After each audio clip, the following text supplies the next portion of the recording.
A Pastoral Familiar realizou recentemente uma formação sobre o catecumenato matrimonial. Nossa equipe aproveitou a oportunidade para conversar com o assessor do evento, o padre Crispim Guimarães.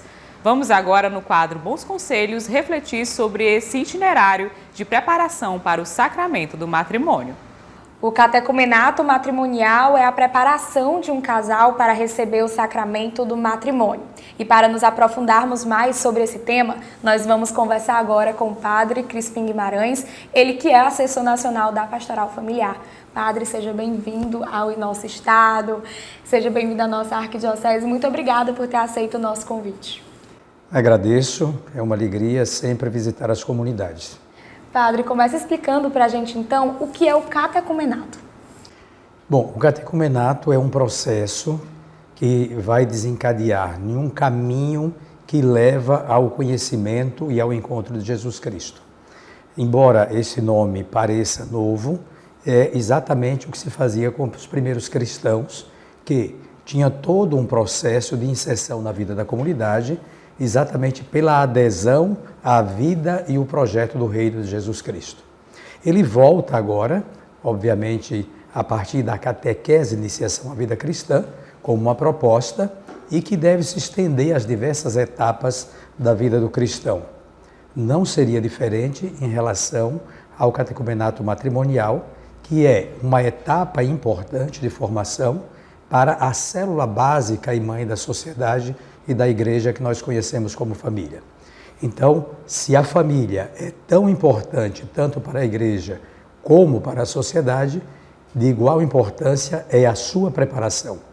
Imagine aquilo que o Papa Francisco fala no documento 68, traduzido do Vaticano para nós, que fala que os padres são preparados durante vários anos, as religiosas, os religiosos da mesma forma. E a família, que é a mãe de todas as vocações, dos padres, dos próprios matrimônios, da vida religiosa, por que a família não deve ser preparada de igual maneira, com tamanho desvelo? Então ele chega a dizer que seria uma discriminação. Por isso o catecumenato matrimonial, ele traz essa proposta de fazer com que as famílias primeiro se assimilem à proposta de Jesus Cristo e depois, descobrindo que a vocação é a vocação matrimonial, que façam um caminho de descoberta e de assimilação e depois de escolha da pessoa com quem vai casar. Que não basta a pessoa ter a vocação para o matrimônio, é preciso saber se a sua vocação vai comungar com a vocação de uma outra pessoa. E aí é que está. Só uma vocação resolvida, comungando com uma outra vocação autônoma resolvida, pode dar-lhe um matrimônio, segundo a proposta da Igreja, que é indissolúvel, que é a unidade de corpo e alma, que tem o bem dos cônjuges, que tem a procriação, que são conteúdos da doutrina matrimonial. Padre, e em que consistem as etapas do catecumenato matrimonial? Explica pra gente. Primeiro, a gente deve pensar naquilo que nós chamamos de noivado. Mas veja, o noivado está se tornando uma questão muito mais rara agora, porque a maioria está preferindo fazer test drive, né? São as chamadas famílias conviventes, sobretudo nas grandes cidades, e já procuram o casamento já com uma experiência vivencial, nem no civil, nem no religioso ainda, mas de convivência na mesma casa, na mesma residência. Porém, nós devemos pensar em etapas mais longas. Todo o catecumenato matrimonial está dentro daquilo que nós chamamos pré-matrimônio, que começa no útero materno, com a catequese do ventre materno. Depois estamos preparando uma etapa que vai dos 2 aos 7 anos, para que os pais se tornem aqueles que vão catequizar os seus filhos. Obviamente, depois vem a catequese da paróquia, e nós privilegiamos esse momento da iniciação à vida cristã. Vem o pós-crisma, que já é pós-paróquia, onde queremos ter pequenos grupos de crismandos, com material próprio, com a linguagem própria. Vem os namorados, né? Portanto, nós temos dentro do catecumenato matrimonial também a dimensão do namoro, com material apropriado, voltado para grupos de namoro. E esse período todo nós chamamos de período de preparação remota. Mas existe agora o período de preparação próxima, que é aquilo que corresponde ao período do noivado, ou para quem já convive, o desejo de contrair o matrimônio. Estas etapas, elas têm peculiaridades, né? Enquanto todas essas passam por processos distintos, primeiro dentro da família, na paróquia, depois os grupos se organizam, a etapa imediata e próxima é uma etapa que é feita na casa dos casais catequistas. Portanto, no catecumenato matrimonial, nós podemos até ter aquele final de semana onde se juntam muitas pessoas, muitos noivos, muitas pessoas que querem casar. Mas, no catecumenato matrimonial, o trabalho é personalizado. Então, é um casal já experiente que faz a formação e depois transmite esses conteúdos na sua própria casa.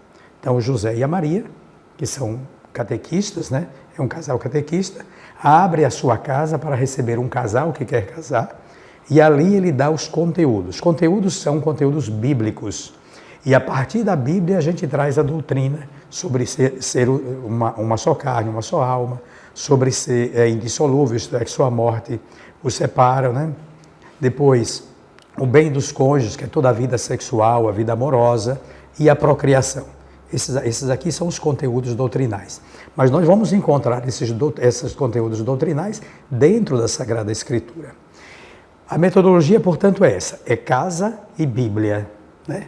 Casa e conteúdos doutrinais. Casa e os conteúdos que o próprio casal catequista representa. Porque a casa do casal catequista é também um espaço catequético, educativo, né? Porque a vida do casal, a vida dos filhos que ali convivem, se tornam também conteúdos. Este processo se dá durante 8 meses, tem as catequeses dadas na casa durante 1h30, mas com várias etapas para serem realizadas em casa. Todas as semanas, as 4 semanas que seguem de um mês para outro, os casais de noivos ou os casais conviventes são convidados a aprofundar esses conteúdos nas suas próprias casas, ora individualmente, ora em conjunto. Nessa etapa dos 8 meses, que as catequeses são dadas dentro da casa do casal catequista, tem 2 que se diferenciam, que é o 5º e o 6º mês. No 5º mês, o casal catequista, o casal de noivos, o padre e os pais dele primeiro, se reúnem na casa dos pais dele. E ali a catequese é diferenciada. Ele dá uma bênção na casa, depois os pais vão tratar de como eles viveram na alegria e na tristeza, na saúde e na doença. Eles vão dar a catequese para os filhos com uma intervenção e orientação do casal catequista e do padre, que além da bênção na casa, tem alguns momentos peculiares, quando ele fala da necessidade dos pais não interferirem nessa nova família, dar uma liberdade, né? Porque o ritual do matrimônio, além de falar que a pessoa é livre e vai casar para viver na saúde e na doença, na alegria e na tristeza, também se diz ali que deixará pai e mãe, não vai levar pai e mãe. Então é preciso alertar os pais para essas interferências. E por incrível que pareça, nas nossas pesquisas, a interferência da família é muito forte e às vezes pejorativa. Também o padre vai chamar a atenção daqueles que vão casar, que embora não leve o pai e a mãe para casa naquele momento, na falta de um quando a morte os separar, né? Geralmente morre um primeiro, não morre os 2 juntos, ou a doença, sobretudo. Então, os filhos que vão casar, porque veja, a nora que entra numa família, ela diz que vai ser uma só carne com aquele rapaz. Portanto, a carne do rapaz leva ela a ser filha daquela outra família e vice-versa. Então, o dever de honrar pai e mãe. Quando um falta, quando há doença, esses têm o dever de levar essas pessoas para sua casa e assumir, como foram assumidos também quando eram crianças, jovens e até adultos antes do casamento. Feitas essas 2 etapas, depois se retorna para a casa do casal catequista para um feedback de como aquele trabalho de acompanhamento despertou no casal catequista algumas curiosidades, algumas peculiaridades que podem atrapalhar o casamento, né? O que é bom, que pode ajudar, mas o que pode atrapalhar, talvez até possibilitando dizer, olha, é preciso uma terapia de casal, é preciso talvez vocês pensarem em adiar, né? Ou dizer que está tudo bem, que eles veem como algo bom. E por final a gente apresenta, na última catequese, um panorama dessa mudança que houve nos últimos anos, em que levou as pessoas a enxergarem o próprio ser humano a partir da tecnologia. E a tecnologia tudo é muito passageiro, muito rápido. A religião se propõe a práticas fixas. Aliás, o matrimônio é uma prática duradoura, não é uma prática que é do TikTok, por exemplo, que são minutos, né? Às vezes nem um minuto. Então essas tecnologias influenciaram. E é preciso alertar que nós saímos de um período em que a instituição, o casamento, que representa o nós, passou ao eu. Daí as grandes dificuldades de viver em comum. Que a ética passou para a estética, que o racional passou para o emocional. E no casamento na igreja, você não pode viver só da emoção, você não pode viver só da estética, porque a estética passa, a gente envelhece. Você não pode viver só do eu, porque você convive a dois, quando chegam os filhos muito mais. Você precisa ter uma comunidade de apoio. Então, um alerta sobre esta vida que eles estão assumindo diante de Deus. Portanto, é uma proposta da igreja. Eu não preciso casar na igreja, posso casar no civil, mas se quero casar na igreja, eu preciso assumir estas condições para depois não dar nulidade, procurar a igreja com esses processos de nulidade. E dentro desse caminho, que não seria o nono mês ou o 10º mês, depende se tiver problemas. Dentro desse caminho, a gente propõe um encontro também com as testemunhas. Veja como é importante isso aqui. E é testemunha mesmo. Quem vai para o casamento para acompanhar, que é convidado, não é padrinho. Padrinho é batizado, né? A testemunha significa que eu estou observando um fato de pessoas maduras que estão dizendo coisas que a gente imagina maduras. Então, se eu digo, eu quero ser fiel a esta mulher, a este homem, na saúde e na doença, na alegria e na tristeza, na riqueza e na pobreza, podemos dizer isso, né? Embora não esteja no ritual. Uma testemunha não tem o direito, nunca, de interferir para dizer o contrário, né? O único direito de uma testemunha é rezar para que aquilo que duas pessoas livres e adultas disseram diante de Deus da comunidade, que isso se cumpra. Reze para que isso se cumpra, e se ele, com as suas testemunhas, procura um dia para reclamar desse casamento, porque nem tudo são flores, né? Para chegar às flores tem um caule espinhoso, assim são as rosas, e às vezes reclama para essa testemunha, a testemunha não vai dizer, se separe. Vai dizer, olha, você deve imaginar que a vida a dois não é uma vida fácil, você se comprometeu diante de Deus da comunidade, e essas coisas são para ser superadas. Uma crise não é para a gente correr, para a gente fugir, é para a gente crescer. Então esse é o papel da testemunha. Então para nós é muito importante também envolver, veja, nós envolvemos os noivos, envolvemos os pais, os familiares, envolvemos as testemunhas. Assim nós teremos a celebração de um casamento, não a encenação. Em muitos lugares se faz encenação, o padre às vezes é um pouco o palhaço que está ali, né? Porque para a gente não se está se preocupando nem com o padre, está se preocupando com o vestido, está se preocupando com a filmagem, está se preocupando com as fotos. Neste caminho catecumenal, nós preparamos para que todos se envolvam na celebração. O padre tem sua função, não é a principal função é daqueles que vão casar, as testemunhas têm função, os pais, os parentes têm função. Se cria um clima espiritualizado para que se celebre de fato um sacramento. Sacramento se dá dentro de um clima de espiritualidade. Não podemos fazer dos nossos casamentos, que devem ser bem celebrados, devem ser bonitos, devem ter um ritual bonito, mas não podemos fazer dos nossos casamentos uma cerimônia profana e civil. Ela é uma cerimônia religiosa. A outra, civil, vai acontecer em um outro momento em que o padre pode ir, as testemunhas, e podemos festejar de acordo com aquele momento. Uma coisa não impede da outra ser realizada, mas aquele momento é um momento de profunda espiritualidade. Por isso esse zelo, porque é importante que as pessoas casem e casem para ser felizes.